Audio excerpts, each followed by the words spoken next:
नमस्कार मित्रों, buzzing stocks पर आप सभी का बहुत बहुत स्वागत है। ये निफ्टी एनालिसिस का एपिसोड 6 है और आज की वीडियो में हम बात करने वाले हैं निफ्टी की फ्राइडे के प्राइस एक्शन के बारे में और मंडे के प्रोबेबल ट्रेड सेटअप के बारे में। हम ये देखेंगे कि जो हमने लेवल डिस्कस किए थे थर्सडे को आफ्टर एक्सपायरी, उसके हिसाब से कैसा निफ्टी में ट्रेड आया, हम कैसे ट्रेड ले सकते थे और मंडे को based on Friday's price action we will try to see Monday को किस तरह से हमको ट्रेड करना चाहिए, हम मार्केट को कैसे अप्रोच कर सकते हैं, उस पे हम इस वीडियो में बात करने वाले हैं। तो दोस्तों, अगर आप नए हैं चैनल पे तो सब्सक्राइब कर लीजिए। तो आइए बिना किसी विलंब के शुरू करते हैं।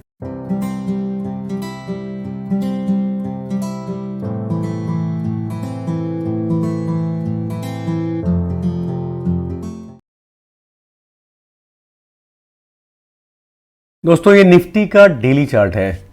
फ्राइडे को या इसके पहले हम बात कर रहे थे एक चैनल की, जो हमें चैनल दिख रहा था, चैनल से ये ब्रेकआउट हुआ। उसके बाद से मैंने बोला था कि जो 18,000 से लेकर 18,050 का जो रेंज है, ये जो रेंज है, this is a strong psychological support.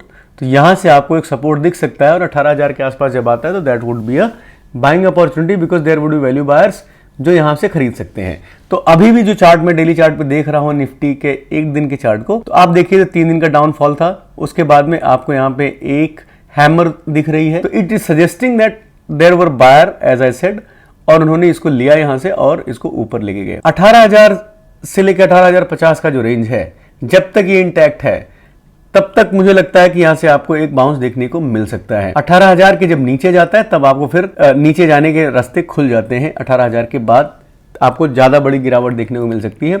18,000 के ऊपर है, ग्रीन कैंडल है, हैमर बना हुआ है। तो what I am expecting is कि 18,500 का लेवल तो एक बार टेस्ट होना चाहिए। तो अब हम चलेंगे 5 मिनट के चार्ट पे। पहले हम देखेंगे कि हमने जो फ्राइडे के लिए बात करी, जो लेवल्स हमने बनाए थे, उसके हिसाब से मार्केट ने ट्रेड कैसे किया और अगर हम ट्रेड कर रहे होते तो हम कैसे ट्रेड करते। अनफॉर्चुनेटली फ्राइडे को मैंने ट्रेड नहीं किया था, but still I discuss that कि अगर आपने वीडियो देखा होगा तो और वो लेवल्स थे तो उसको कैसे ट्रेड किया जा सकता था। और जो मैं हर वीडियो में करता हूं कि जो मैं आज लेवल्स आपको बता रहा हूं, अगले वीडियो में मैं उसका रिव्यू करता हूं कि जो हमने डिस्कशन किया था उसके हिसाब से मार्केट में क्या हुआ। Right, let's go on a 5 minute chart and let's see how we would have traded this. तो दोस्तों, अगर आपको याद होगा तो एक्सपायरी वाले के दिन, थर्सडे के दिन जो मैंने वीडियो डाला था, उसमें मैंने क्या बोला था?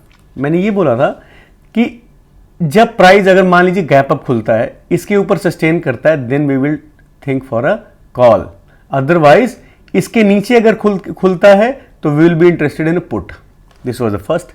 सेकेंड, मैंने बोला था अगर यहां पे खुल के रुकता है और नीचे गिरता है तो then will be interested in put. अगर यहां खुल के सीधा नीचे जाता था, I would not be interested. तीसरा क्या था? गैप डाउन खुलता है, नीचे आता है, तो ये 18,050 का जो लेवल है, this will act as support. I would be definitely interested in buying calls. ये स्टेटमेंट था पिछले वीडियो में, इसको जाके चेक कर सकते हैं। नीचे खुलता है तो यहां से वैल्यू बाहर आएंगे, यहां से आपको तेजी दिखने को मिल सकती है। फ्लैट खुलता है, सीधा नीचे आता है, नॉट इंटरेस्टेड। और इसके नीचे खुलता है तो we would be buying put या शॉर्ट करेंगे। जब मैं शॉर्ट बोलूं तो आप पुट समझिए, और जब मैं लॉन्ग बोलूं तो उसको मतलब आप कॉल समझिए। तो मान लीजिए यहां से नीचे खुला, राइट, खुलता तो एक अच्छी ट्रेड मिलती, थोड़ा नीचे खुला। एग्रेसिव जो ट्रेडर्स हैं, जो थोड़ा एक्सपीरियंस है प्राइस एक्शन में, उनके लिए एक ट्रेड था यहाँ पे, शायद मैं भी लेता, इसके आसपास यहाँ कहीं ट्रेड लेता मैं। और लेकिन एक क्विक स्कैल्प होता क्योंकि मैं इसके आसपास आउट भी हो जाता, because this is a possible port जो हमने ड्रॉ किया था। तो मैं अगर यहां पे लेता भी तो मैं 25-30 पॉइंट लेके निकल जाता, क्योंकि मैं यहां पे सर्टेन निकलता कि this was a probable support zone. हालांकि थोड़ा नीचे जरूर आया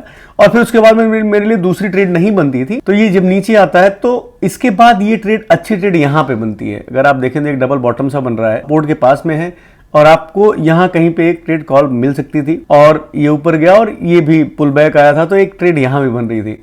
तो अगर आप देखें तो स्टॉक जैसा हमने डिस्कशन किया था, एग्जैक्ट सेम निफ्टी ने एग्जैक्टली सिमिलर उसी फैशन में प्राइस एक्शन किया। यहां पे 10-5 पॉइंट से नीचे रह गया, 10 पॉइंट का गैप था मेरे सपोर्ट में और निफ्टी के प्राइस एक्शन में, बट स्टिल इतना चलता है, 2-4 पॉइंट 5 पॉइंट ऊपर रहता है, एग्जैक्ट कोई नहीं बता सकता।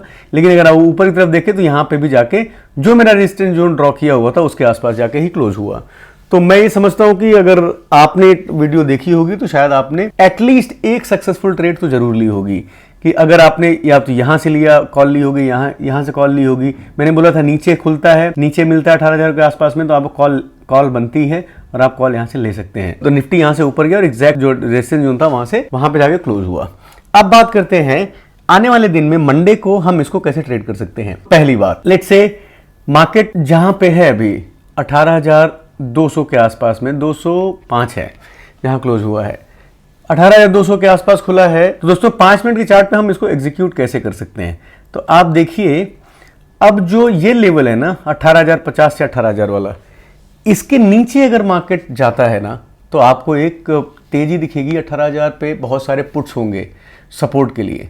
जब 18,000 के नीचे मार्केट क्लोज होता है, 18,050 18,000 के नीचे क्लोज होना शुरू होता है, तो आपको तेजी से एक शार्प फॉल दिखाई पड़ेगा because of short covering of the puts. तो नीचे 18,000 नीचे जाता है तभी आपको पुट में जाना है। अदरवाइज मान लीजिए कल को मार्केट जहां पे है यहीं खुलता है और ऊपर की तरफ जाता है, यहां रुकता है और 18,200 जो हमारा रेजिस्टेंस है इसको होल्ड करता है, यहां रुक जाता है कुछ देर और उसके बाद ऊपर चलता है, तो we will be definitely interested in buying calls.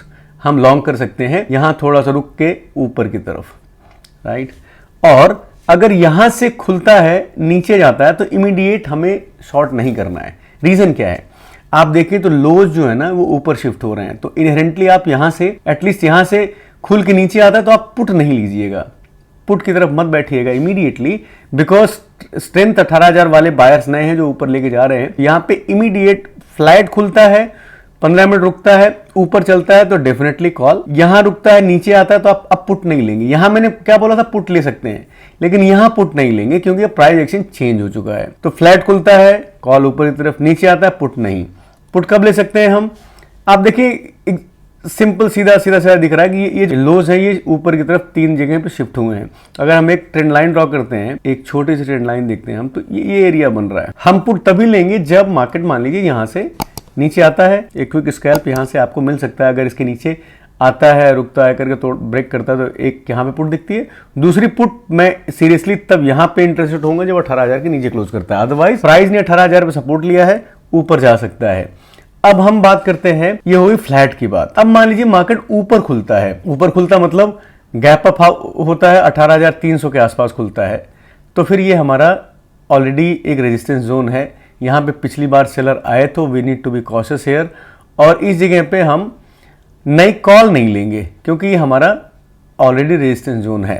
तो यहाँ पे हम वेट करेंगे प्राइस एक्शन का, रुकने के बाद ऊपर चलता है तो हम कॉल लेंगे, अदरवाइज यहाँ से हो सकता है नीचे आए फिर ऊपर चले। So will wait in gap up situation, यहाँ पे इमीडिएटली कॉल नहीं लेनी क्योंकि हमारा नीचे से ऊपर जाने का ये टारगेट है। अगर यहाँ पे फ्लैट होता है ऊपर चलता है तो यहाँ पे रेजिस्टेंस लेगा, यहीं खुलता ही है तो फिर हमारे लिए कॉल रिस्की हो सकती है। फिर अगर गैप डाउन खुलता है तो अगेन गैप डाउन खुलता है, इसके ऊपर रहता है तो I will be interested in the call, इसके नीचे जाता है then I will be interested in the put. So इस तरह से मित्रों आप मंडे को निफ्टी को के ऑप्शंस को ट्रेड कर सकते हैं। तो दोस्तों अगर आपको मेरा प्रयास पसंद आता है तो वीडियो को लाइक करें, चैनल को सब्सक्राइब करें, और अगर आप कोई सवाल है तो कमेंट बॉक्स में मुझसे पूछ सकते हैं। ट्विटर और टेलीग्राम पे मुझे आप फॉलो कर सकते हैं, जहां पे मैं इंटरेस्टिंग चार्ट्स लाइव मार्केट में भी स्विंग ट्रेडिंग के लिए और ऑप्शंस के लिए भी भेजता रहता हूं। मित्रों आपका समय देने के लिए बहुत बहुत धन्यवाद।